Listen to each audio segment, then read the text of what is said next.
एक और movie Muslims को डिफेम करने के लिए। सूरह अल बकरा आयत नंबर 223 में अल्लाह फरमाता है, तुम्हारी औरतें तुम्हारी खेती हैं, आओ और जिस तरह भी चाहो अपनी मर्जी से इन पर खेती करो और अपने लिए नेक अमल आगे भेजो।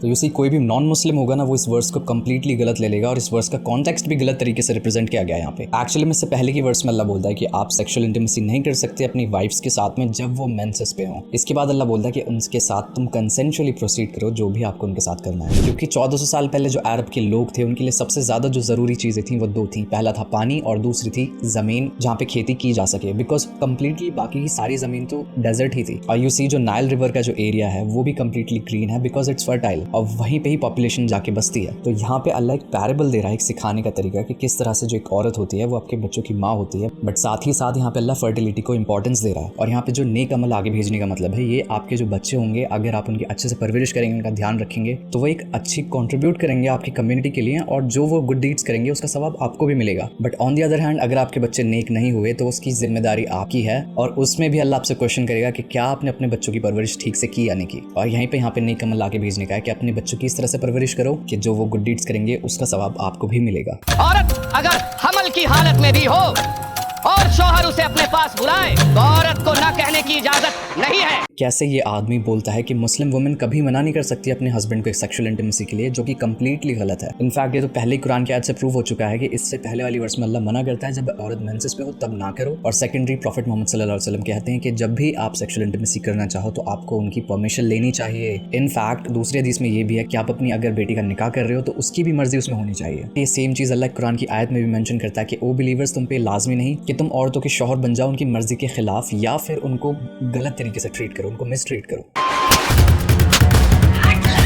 और ये भी टीजर में देखोगे कि ये इंसान कितना ज़्यादा गुस्से वाला है और कितना ज़्यादा टॉर्चर कर रहा है अपनी बीवी को। बट आप कुरान में देखो तो इसके बिल्कुल ऑपोजिट है, क्योंकि अल्लाह मना करता है गुस्सा दिखाने को, कि वो लोग जो चैरिटी करते हैं अपने गुस्से को कंट्रोल करते हैं और लोगों की गलतियों को माफ़ करते हैं। और सिर्फ यही हदीस नहीं, ऐसी मल्टीपल हदीस हैं या फिर सेइंग्स हैं प्रॉफिट मोहम्मद सल्लल्लाहु अलैहि वसल्लम की, जहाँ पे वो बहुत ज़्यादा इंपॉर्टेंस देते हैं औरतों की कंसेंट को या फिर उनसे अच्छे सलूक को। फॉर एग्जाम्पल, तुम में से सबसे बेहतर बिलीवर वो है जो अपनी औरतों से अच्छा सलूक करता हो। अपनी औरतों का ख्याल रखा करो और उनके साथ ज़बरदस्ती ना करो। जो तुम खाना खाते हो वो खाना उनको खिलाओ, जो तुम कपड़े पहनते हो वो कपड़े उनको पहनाओ, उनको मारो नहीं और साथ ही साथ उन्हें बुरा भला भी ना कहो। यहाँ तक कि एक हदीस में अल्लाह के रसूल सल्लल्लाहु अलैहि वसल्लम ये भी कहते हैं तुम में से सबसे बेहतर इंसान वो है जो कि वो ना तो अपने हाथों से किसी का नुकसान करे बल्कि अपनी ज़बान से किसी को नुकसान ना पहुंचाए। एक दूसरी हदीस में अल्लाह के रसूल सल्लल्लाहु अलैहि वसल्लम एक ऐसे शख्स से मना करते हैं निकाह करने के लिए जो कि औरतों पे टॉर्चर करता हो या फिर उनको मारता हो। इनफैक्ट प्रॉफिट मोहम्मद सल्लल्लाहु अलैहि वसल्लम इतनी ज्यादा इंपॉर्टेंस देते हैं फॉरगिवनेस को या फिर माफ करने को कि किसी ने उनसे पूछा कि हमारे घर पे अगर कोई काम कर रहा हो और उससे कोई गलती हो जाए तो हमें उसे कितनी दफा माफ करना चाहिए। तो उन्होंने रिप्लाई में कहा कि more than 70 times a single day, एक दिन में 70 बार से ज्यादा तुम उसको माफ करो। इनफैक्ट अल्लाह के रसूल सल्लल्लाहु अलैहि वसल्लम एनकरेज करते हैं कि अपनी बीवी से मोहब्बत से पेश आओ, उनके साथ खेलो, उनके साथ अच्छा टाइम स्पेंड करो। यहाँ तक कि अगर आप उनको खाना भी खिलाओगे ना, अपनी वाइफ को अपने हाथों से खाना खिलाते हो अगर आप, वो भी एक गुड डीड या फिर नेकी कंसिडर की जाएगी।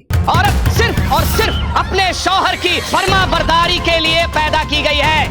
शौहर मजाज खुदा और मजाज खुदा के खिलाफ जाना कुफ्र की सजा है, मौत। और इस टीजर में एक और चीज दिखाई है कि औरत को हमेशा अपने आदमी को ओबे करना है, जो कि कंप्लीटली गलत है। इनफैक्ट एक हदीस में अल्लाह के रसूल सल्लल्लाहु अलैहि वसल्लम कहते हैं कि अगर कोई अच्छा काम करे तो उनके साथ साथ दो उनका तुम, अगर कोई बुरा काम करे तो उनका साथ देना आप पे लाजमी नहीं है। अगर आपका शौहर कोई आपको गलत काम करने के लिए बोल रहा है तो आप उससे कंप्लीटली मना कर सकते हो। और फॉर एग्जाम्पल, अगर कोई शौहर है और वो अपनी बीवी को मार रहा है फिर बच्चे को मार रहा है, तो इन दिस सिचुएशन अगर बीवी चाहे तो वो भी अपने शौहर पर हाथ उठा सकती है। क्यों? अपने बच्चों की प्रोटेक्शन के लिए। इनफैक्ट शरीयत में ये भी है कि अगर आपका हस्बैंड आपको टॉर्चर करता है तो उस टॉर्चर के बेस पे आप उससे डाइवोर्स ले सकते हैं और आपको किसी की परमिशन की जरूरत नहीं है, ना उस हस्बैंड की, ना आपके पेरेंट्स की, किसी की भी नहीं। इनफैक्ट एक बुक में ये भी है कि अगर एक शौहर अपनी बीवी को मारता हो या फिर उसके पेरेंट्स को कर्स भी करता हो, बुरा भला भी कहता हो, इस बेसिस पे भी वो खुला ले सकती है या डाइवोर्स ले सकती है अपने हस्बैंड से। और encyclopedia of women and Islamic culture में ये भी है कि किस तरह से through out the history Islamic courts में औरतों को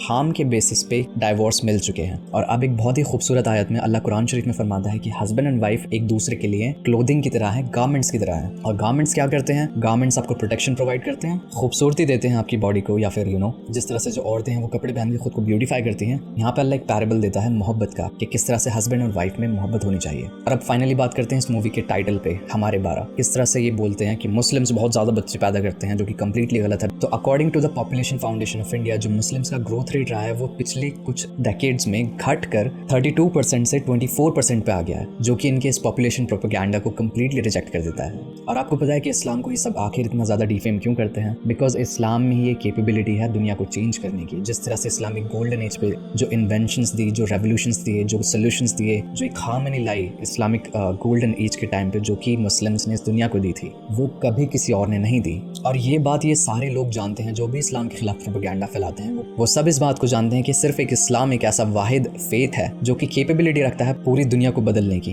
बिकॉज जो राइट्स वुमेन को इस्लाम ने दिए हैं, जो मैंने आपको हदीसें दिखाई हैं, जो मैंने आपको रेफरेंसेस दिए हैं बुक में, ये उस टाइम की बात है जहाँ पे इन लोगों के बाप दादा अपने खुद की बीवियों को मारा करते थे, और उस टाइम पे इस्लाम ने औरतों को ये हक दिए हैं। तो आप इस मूवी का सिर्फ बॉयकॉट ना करें, बल्कि इसके खिलाफ कंप्लेंट रजिस्टर करें कि इन्होंने किस तरह से कम्युनल हेट्रेड फैलाने का काम किया है, सेकेंडरी रिलीजियस स्क्रिप्चर्स को मिस इंटरप्रेट किया है, मिस रिप्रेजेंट किया है, और जो इसके प्रोड्यूसर्स हैं या स्पॉन्सर्स हैं उनके खिलाफ भी केस होना चाहिए।